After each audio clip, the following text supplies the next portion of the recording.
Welcome to the Mindful Mama Movement podcast. I'm Shannon Kinney-Dew, creator of A Free Spirit Life. And I'm Ashley Walburn, owner of Home Holistic. And together we are bringing back the Mindful Mama Movement podcast. Mindful mothering is about nurturing yourself while you nurture others.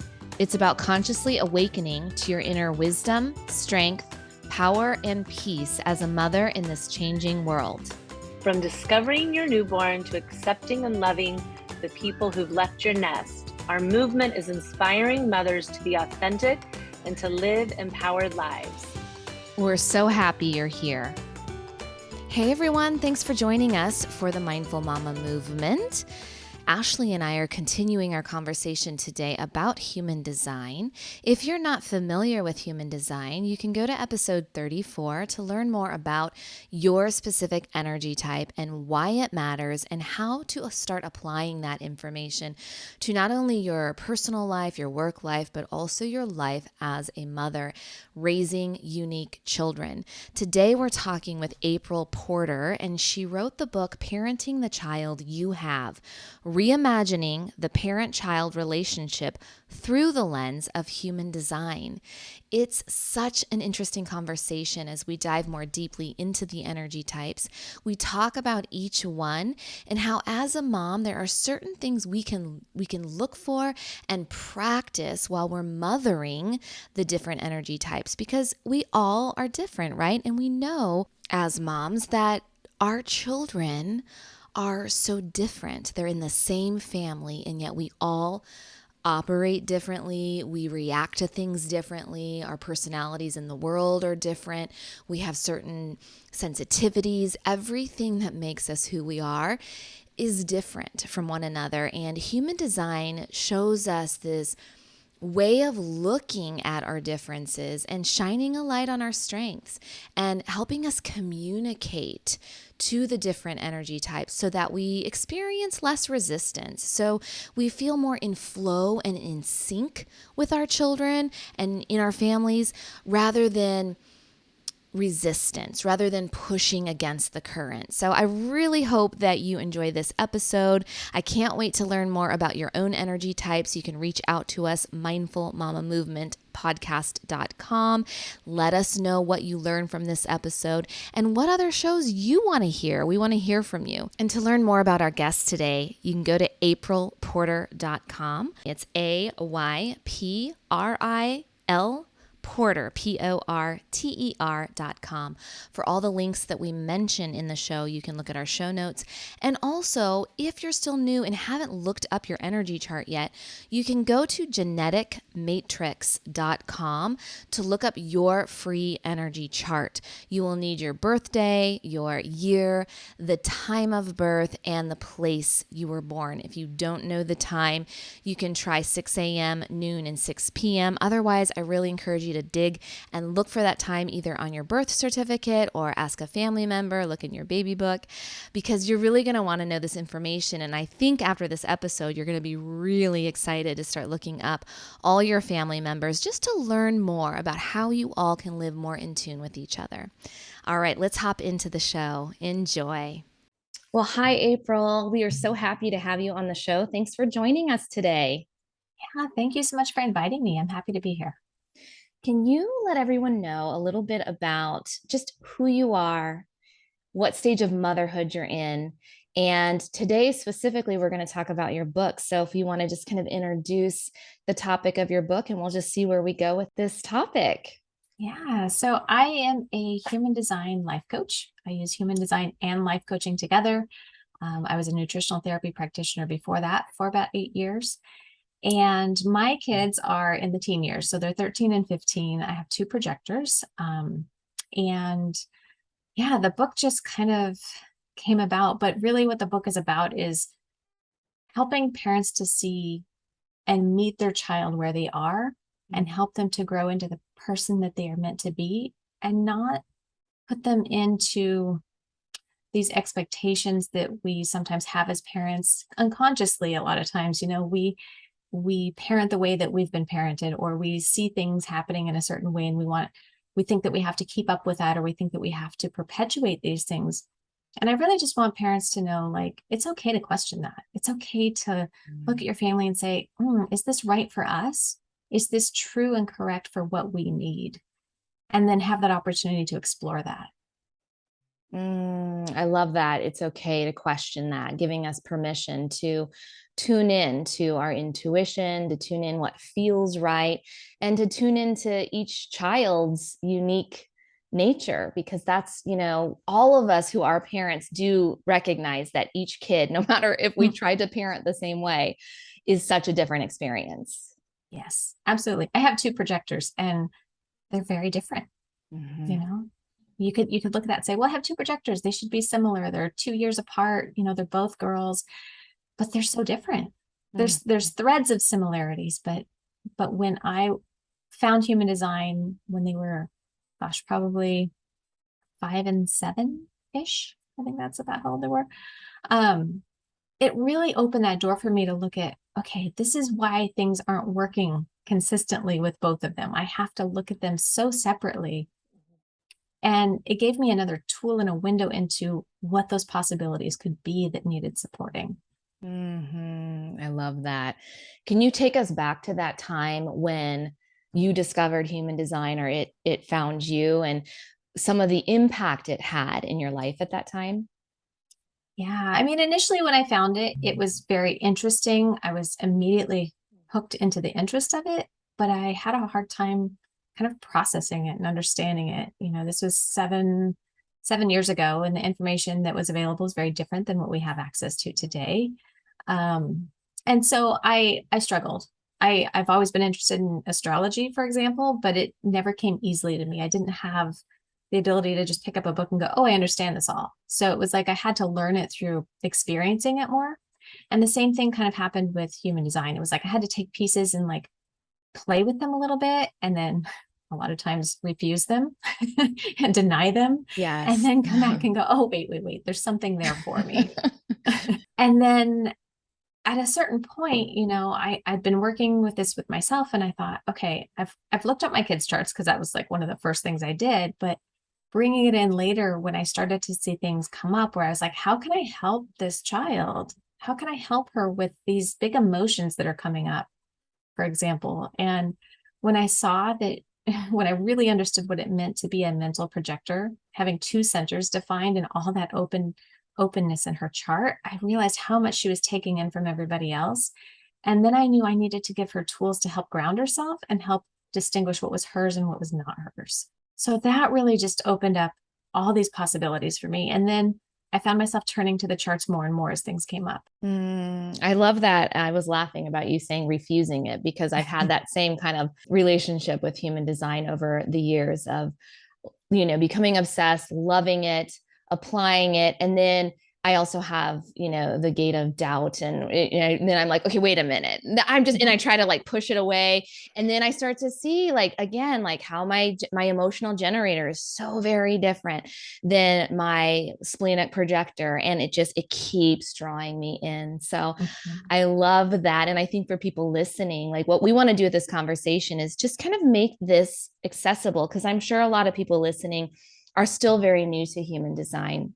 We just did an episode that really introduced the 5 energy types, but now talking a little bit more about, how to lean in. And I love your word play, like how to play with this and really see if, as you experiment with what you learned today, like how you can play around and see if it's helpful for you. Yes. Yeah. Yes. And I think that that's one of the most beautiful things. It's like, here's the system, and it's not telling you how to be, it's telling you more about the essence of who you are and how you experience energy in the world.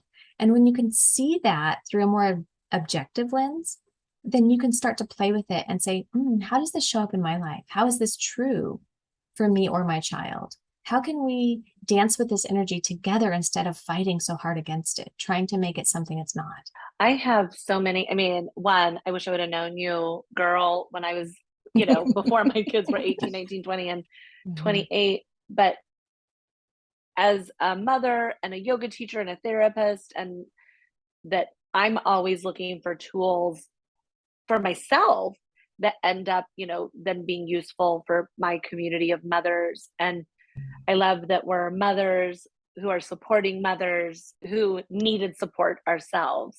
And I just always think like, give me a tool and let's see if this one is useful. Something that's coming up for me is when you are like in that struggle with, one of your kids, like I feel like a couple of my kids just made sense to me, that parenting them was pretty obvious, that like the waltz of mommy son was really just made sense to both of us.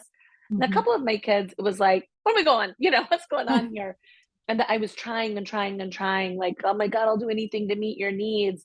And it just wasn't like we couldn't hit a flow together, and was a much more challenging relationship. When you're working with moms who are in that like more challenging relationship with one of their kids or all of their kids, or things aren't making sense, like how would you support them, or how do you think human design can support them? Yeah, I think in those instances, usually if I'm able to have the conversation with somebody, I want to know, what are those primary challenges? What are the things that keep coming up over and over again? Where are we butting heads? Where are we not understanding each other? And then I can bring that to the chart and say, well, here's an element that may play into it. And ask them, how does this show up for you? How does this show up in your life? And not just in the child's life, but also looking at the parent's chart and seeing what's in their chart that could be coming up against this element in their child. I believe that we're given the child that we're meant to parent, and we get to learn from them through the process. We allow ourselves to do that, right? Yeah. And so I think that everything is an opportunity. It's an opportunity to grow for ourselves and for our children.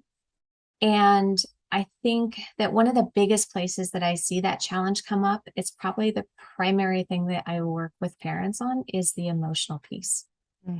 Understanding emotional definition versus emotional openness, and how those two play together, or how the waves work and how they're very different, can make a huge shift in a parent-child relationship. So let's talk about that, and then we'll kind of backtrack and get to the 5 energy types. But I know from Ashley and I, we both have open emotional centers.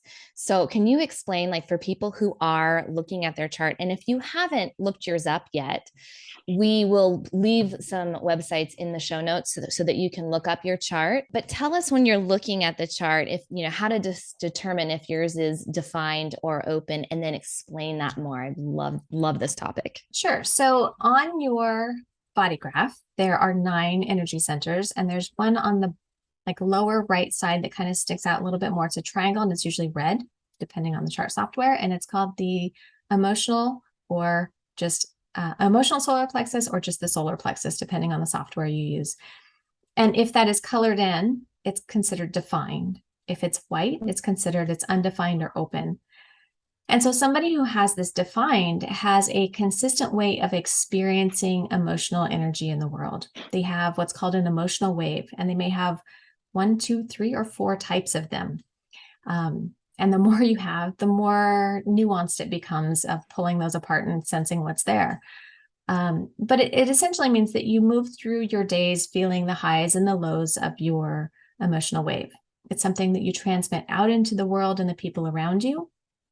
And, it can have really high highs. It can have really low lows. It can be subtle. It can ratchet up to an explosion. It can be, there's one that actually rises on expectations. And if those aren't met, then it crashes into a low. And so there's a lot of different ways that these can be experienced. And knowing if you have an emotional wave, learning to be responsible with that information and understand how to take care of yourself in that situation as a parent can be really, really helpful.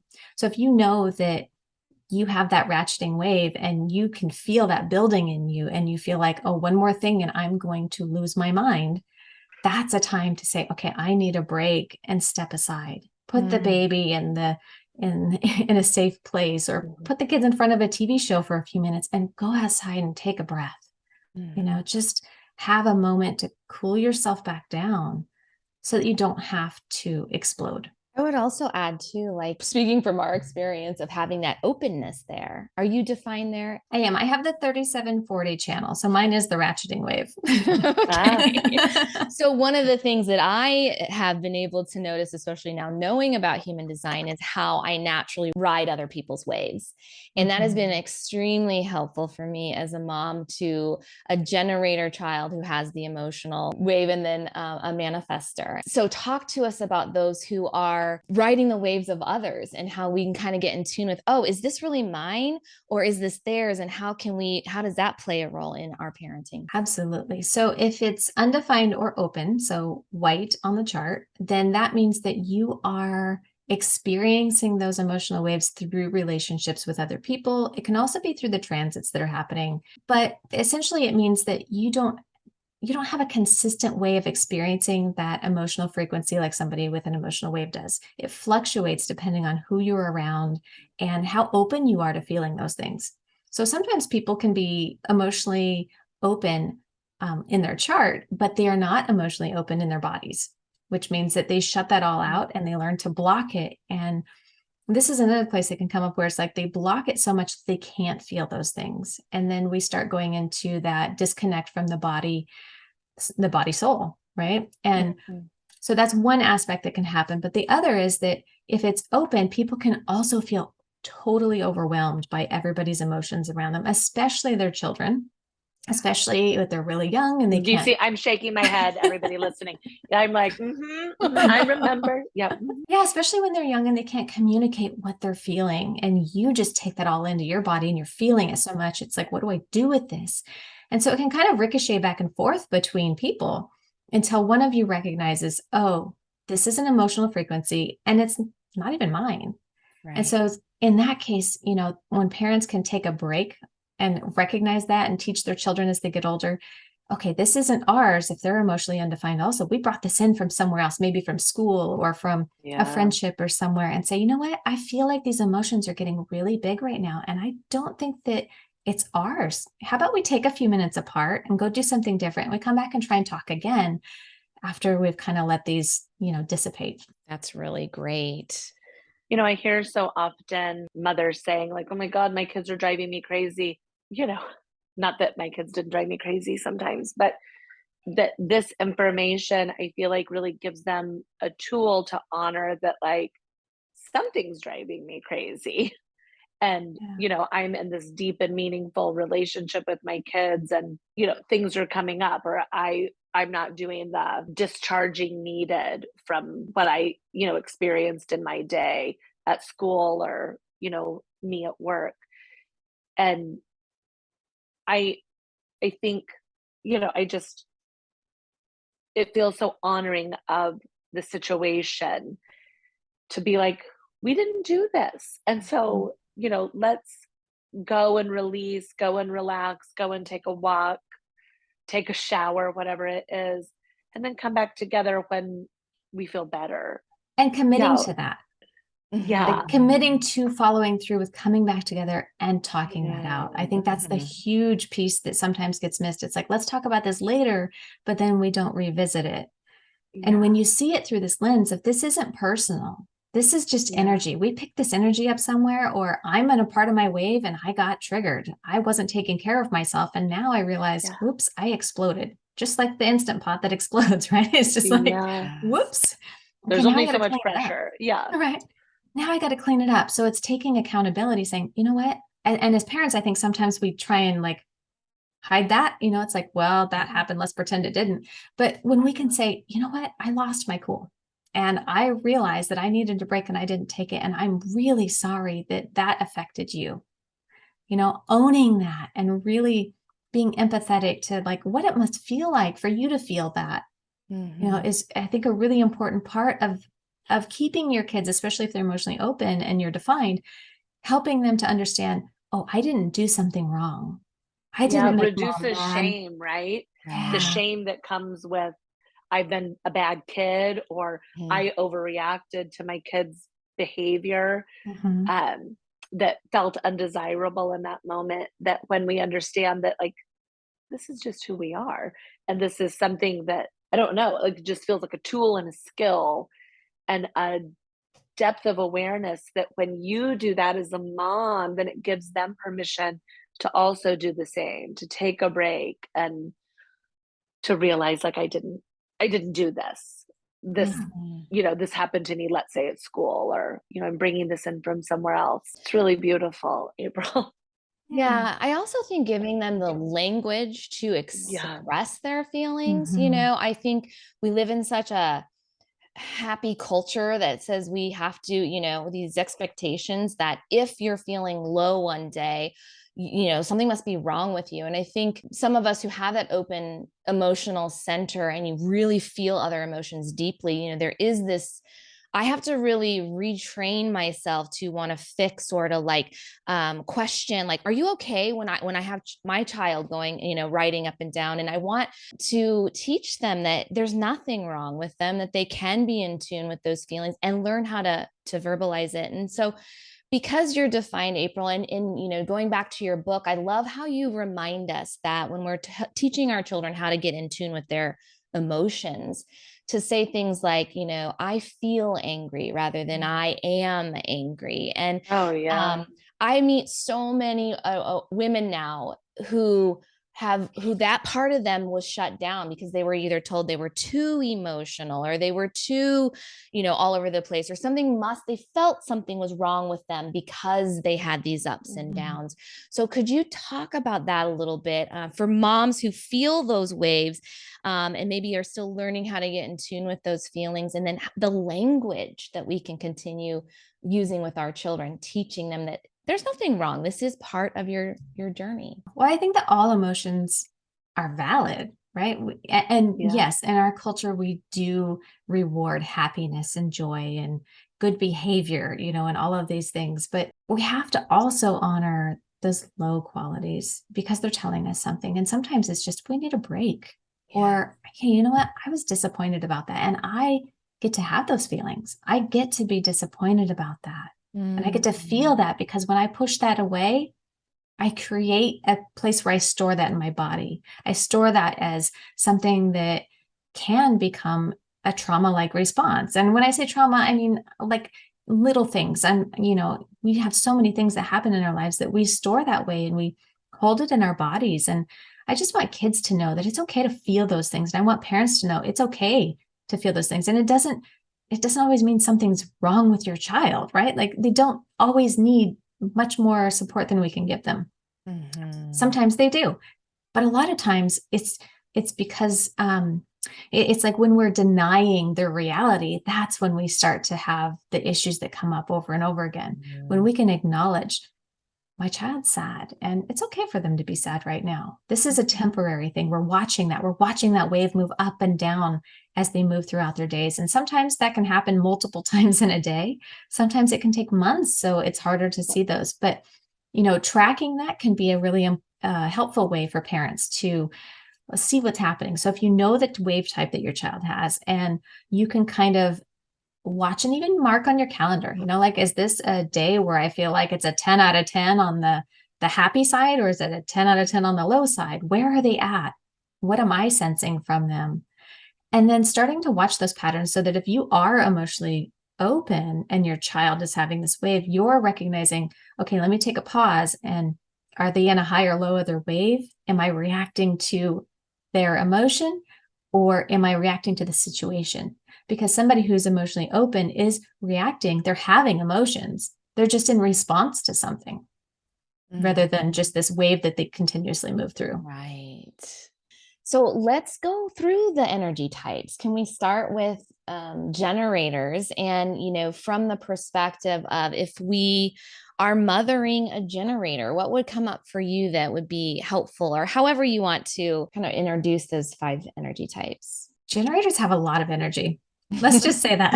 Generators have a lot of energy. So I think that the most important thing for them is, one, helping them stay connected to their sacral response, which is their gut knowing that yes or no, and asking them questions that are primarily yes or no questions, at least to engage with. So what I mean by that is, instead of what do you want for dinner, do you want pizza or tacos for dinner? Like something where it's like a simple yes or no, this or that type of question. And this is the same for manifesting generators as well, because they also have that defined sacral center. So I think that's a really important part.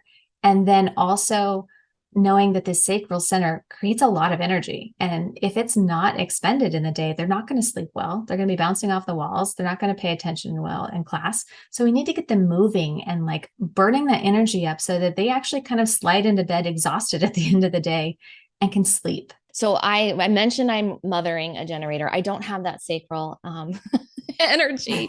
And learning that was so amazing. So I want to give like a real life example, because I used to say things to him like, how was your day?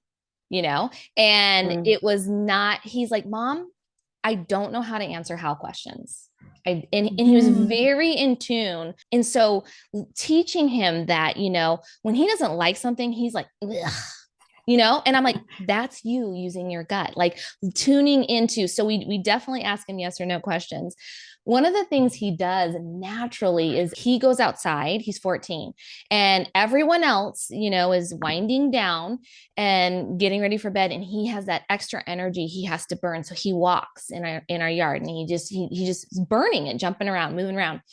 And I asked him the other night, as I was just kind of like, saying goodnight to him, I said, when you do that and you go to bed, do you just fall right asleep? He goes, oh yeah. He knows that he has this energy that's there. He's got to burn it. And then he falls asleep instantly. And I don't understand that, because as I'm sure you'll mention, like having that non-sacral energy, we have to go to bed and I have to really unwind. It takes a good hour for my projector and manifestor to even fall asleep. So I just thought that was really, it's been so helpful. And Ash, we talked about this last episode about asking those yes or no questions to generators and mangens, and just how helpful that is for parents. And I think one of the things with the yes no question that sometimes comes up is, well, how do I have a deeper conversation if all I can ask are yes no questions? But really, we're just trying to engage that sacral response to start with. So you can ask those questions like, do you feel like talking about your day right now? And then if they say yes, then you have that doorway to ask those more open-ended questions. Yeah. But if that door is closed, you can't keep knocking on it right now. Like Right. it's saying, come back later. This is not the time. Do you feel that, Ashley, as a generator, and there's a lot of mangens and generators in your family? Can you see that, like that energy that has to burn? Are you guys always active and just, thinking about your family in general? I mean, I think it's hard. I literally just had somebody that I work with this morning say, God, you have so much energy. I don't see myself as that person. Yeah. Because I recharge like in the bathtub and alone, but I have a lot of energy kind of until I need to recharge. My kids all connect over like playing basketball in our driveway, that there was always a lot of wrestling and playing basketball and movement. And I have 4 boys also. I think this information for me is so interesting because so often, as a mom with a lot of kids and 3 kids very close in age, a lot of times, I'm like, okay, boys, like, how was your day? Or here's your snack. And that I would throw a lot at them to get kind of through snack time or getting ready for soccer or whatever. I think there always, yes, was energy. And we have a lot of evening energy at our house. My oldest son came over last night at 9:00 so I could cut his hair. And, that evening energy is still a lot. The winding down happens later. We're all night people. So I don't know, but something that I have learned, that like Shannon as a manifester, this is how I'm learning it, is like, she's a spark. She's an idea person. And all of my kids, except for my youngest, who is, what is he? Is he the He's projector? An emotional projector. Yeah. That the rest of us are like, yeah, no, let's go, let's not, that it's easy. but there's not really the person with the spark, that we don't have the manifester. Yeah, that we're all like, if it comes up, we're like, yeah, let's do it. Or hell no, I'm not doing that thing, that's stupid. So it's interesting. And I think this information for me would have helped just honoring that, like my son Ben, if I would have said, like, what do you want for dinner? He couldn't answer that. And he is an emotional manifesting generator. He couldn't have answered it. I remember like often if he didn't get a red plate at lunch, he like couldn't eat it. I didn't know he wanted the red plate. He didn't communicate it to me. You know, if I would have said, do you want a red plate or a white plate? He would have said red plate. Right. If I would have said, do you want a grilled cheese or a turkey sandwich? He would have said grilled cheese, but he's not really gonna come up with it on his own. And just that breaking it down and making it kind of a bite-sized piece for him specifically would have been so much easier. And then he'd get overwhelmed.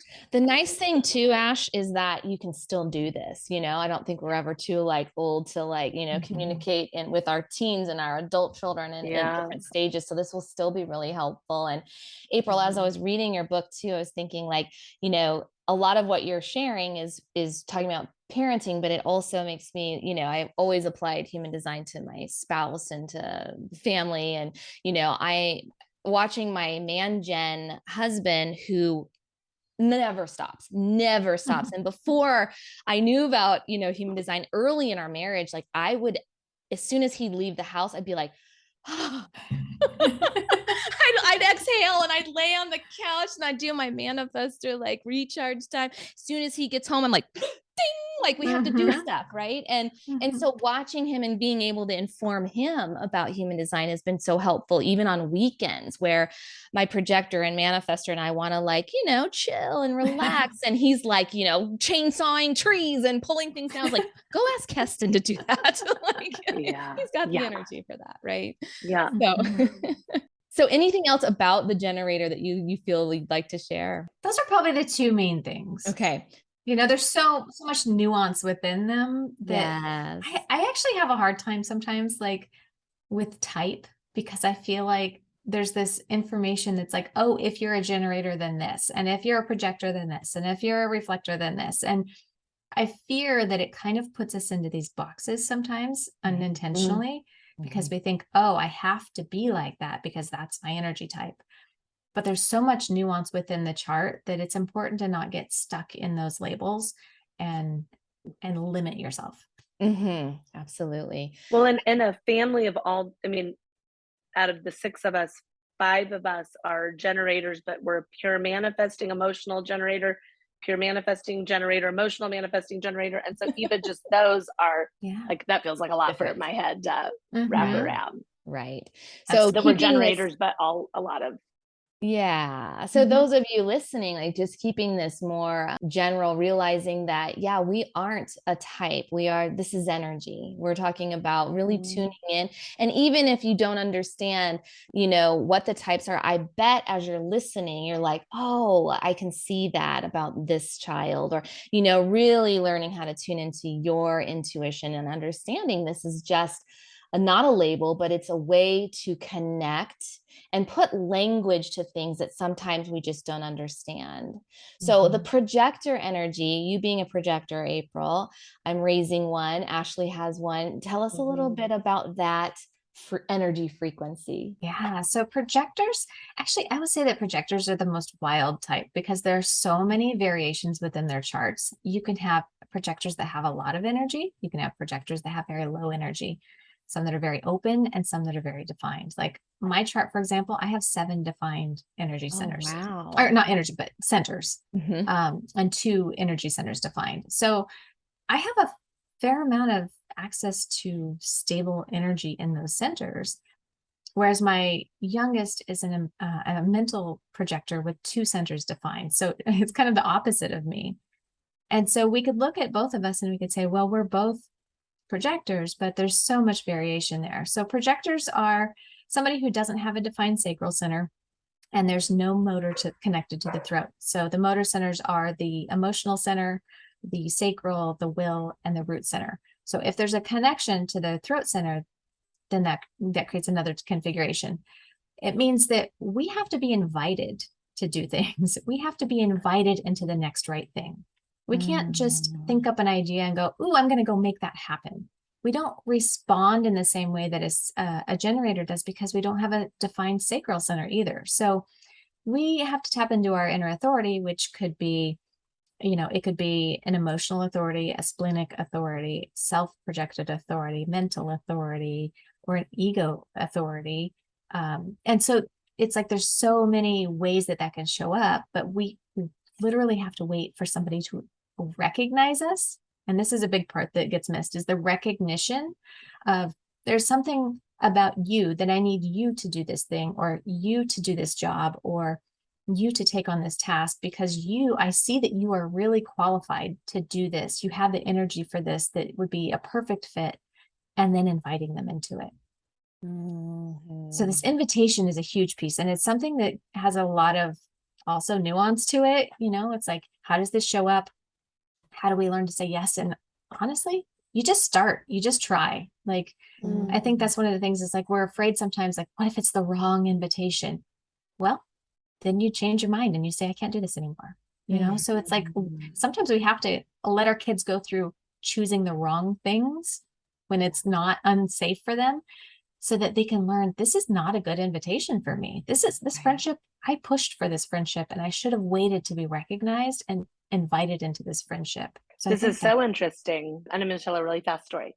My youngest is my projector. Shannon was asking, like, what's different about Owen? Because he's my youngest. And I said, something that he's up for anything. He's like a yeah, sure kid, that if I'm like, you want to go to the grocery store? Yeah, sure. You want to help me make dinner? Yeah, sure. He's always like pretty go with the flow and likes to be invited into things. But he did not really have, and my other kids had strong friend groups all growing up. Owen did not. And I always wondered, is it because he's got all these brothers at home, and so he doesn't put himself out there, like this is enough? But I started seeing him struggle in middle school and early high school with, nobody invites me to anything. And he would literally say that all the time. Nobody invites me to anything. So he went nowhere. He didn't have any friends. He didn't have a friend group. And he spent a lot of time with me and my husband, who invited him places. And he had a couple of new kids that moved. He went to a big high school that transferred into his high school, and they didn't really have friends. And they connected, and they started inviting Owen over. And then they built this little friend group who are still very, very close friends. It's only been a few years, but Owen had to be invited into this these two kids knew each other, and they invited Owen in. And he was like, I'll be the best friend you ever had. I'm ready for it. Yes. But he needed the invitation, it seemed. I see that a lot. I see that a lot with projector children, parents feeling like they don't have very many friends, or they're not getting invited to things. And I know that pain. I was that kid too, and I see it in my own kids. It's happened over the years. And, it really comes down to, we have to help them to see their value and their worth, and that it's not dependent on how many friends that they have. Oh, I love that. And, if they move through their life and they have like 2 or 3 really good friends, that's amazing. And it's not because they're not capable of having more, but because those are 2 or 3 people who really see them and value them and want their energy around them and respect them. My third son, he casts a wide net, we say. He's got so many friends, and he's a good friend. Owen values every single one of his friends. It's literally like an honoring. I think he knows what it's like to not have anybody. And he's seen his brothers have these deep and meaningful and fun friend groups. And the people that mean something to him really, really mean something. He doesn't need a bunch, but the ones that he's got, man, they've got an intimacy that's different. We talked about asking those yes or no questions with the generator type. Can you touch on how to ask questions to projectors? Yeah, so projectors need space to talk, to figure out what is true for them. So asking them those open-ended questions, like, what would you like for dinner, is much easier for them to respond to. If you ask them a yes no question, they're like, I don't know. You're overwhelming me right now because I don't know. In the same way that the sacral can't answer those open questions. We can be conditioned as projectors or manifestors or reflectors to answer those yes no questions and think that we know, that gut knowing, but it's not the same. It's not that same response that a generator or a manifesting generator has. And so we have to take that step back and go, let me think. And so this is one thing that I see in families too, where we have a whole bunch of a whole bunch of manifestors, manifesting generators, and like one projector dropped into the family. And they're kind of like the odd man out in a way, because everybody's like making these quick decisions. It's like, and I think you mentioned this earlier, it was like, do you want this or this? Do you want to do this or that? And then the projector's going, I don't know. I don't know what I want. And then it slows everything down because they have to talk about it. They have to talk about, well, what's it going to be like? What are we going to do? Who's going to be there? It's like we have to get all the information before we can decide, especially if they're emotionally defined. Like, how do I feel about it? Does that feel good to me?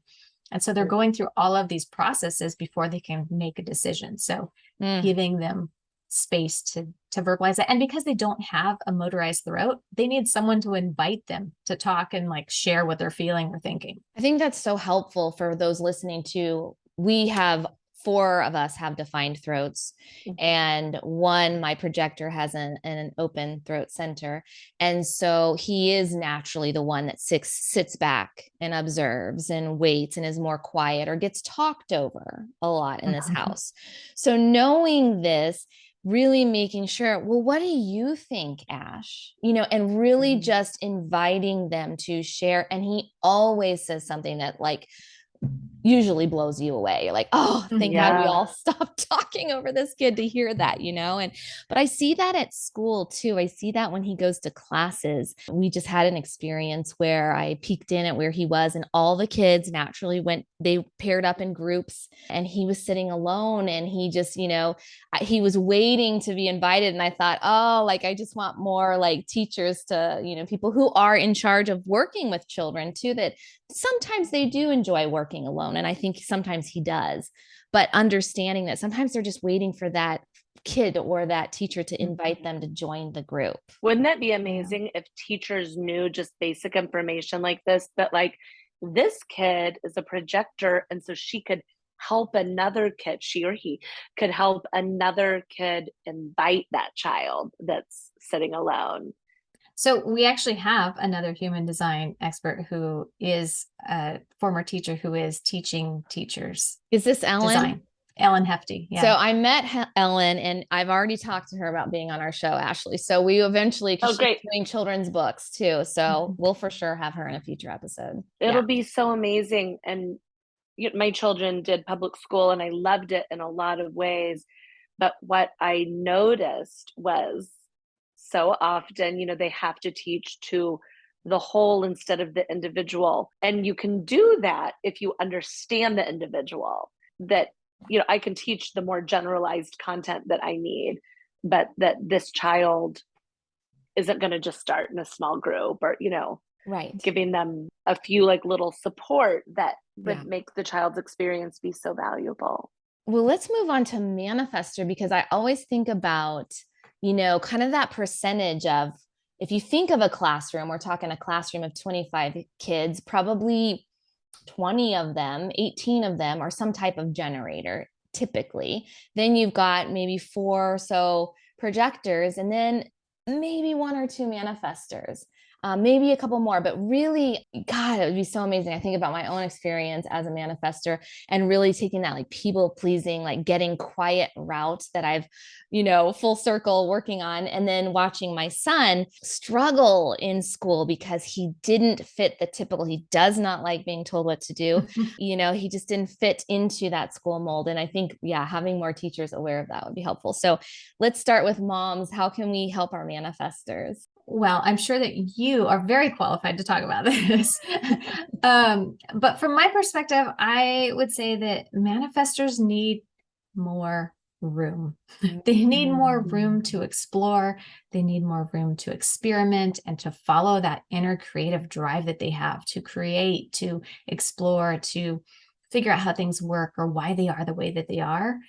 And honestly, what I see happen most frequently when there's a struggle there is that parents are trying to buckle down harder and get more control over their manifestor child because they are acting out in some way, or it feels like they're acting out because they are not doing what they're told.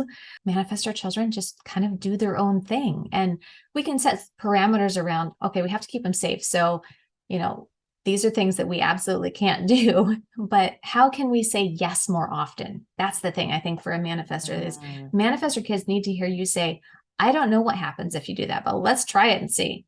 Let's explore that. Tell me what you want to do.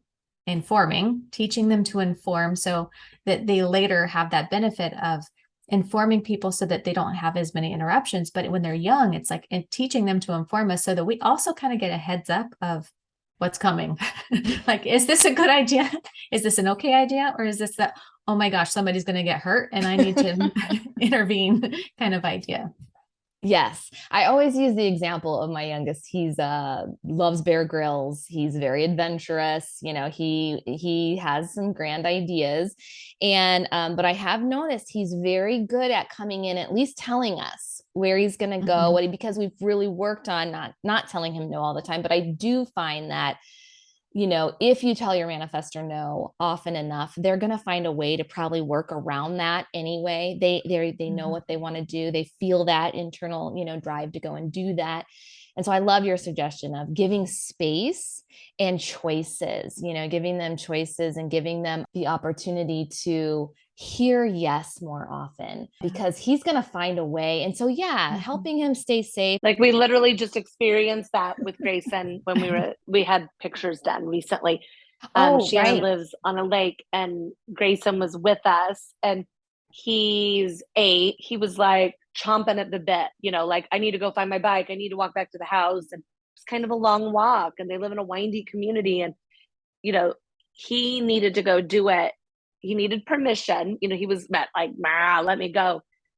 And he wanted to also show, I think, me and the photographer that he's Mr. Independent. Yes. That's what it felt like to me. Like, I need to go do this thing. I need to walk home, get my bike, and come back. And I did say to him, what do you love about living at the lake? And he goes, pretty much everything. That he really has a great place for a manifestor. It's his domain. Live.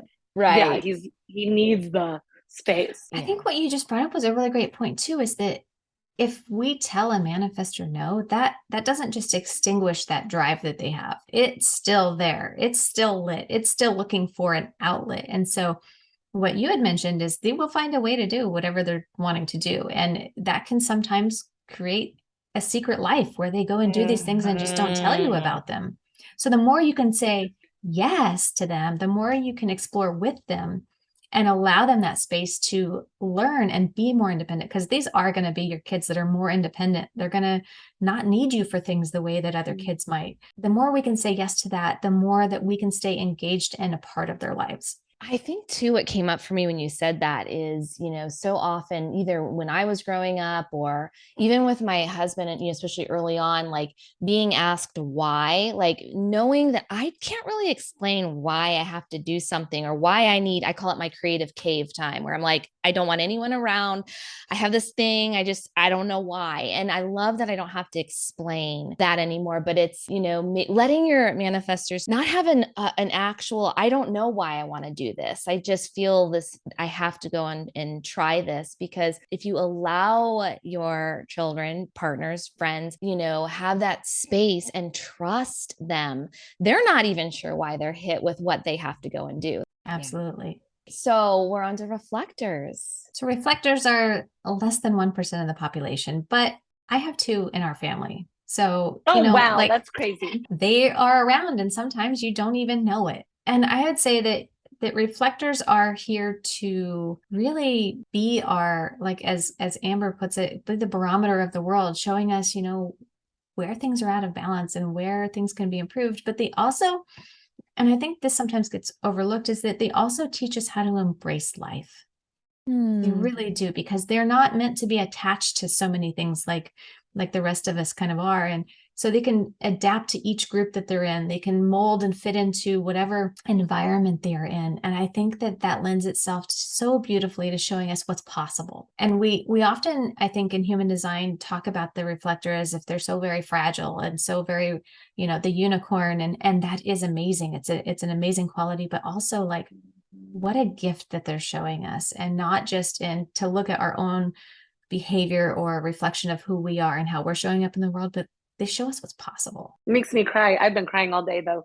So that might just be the day.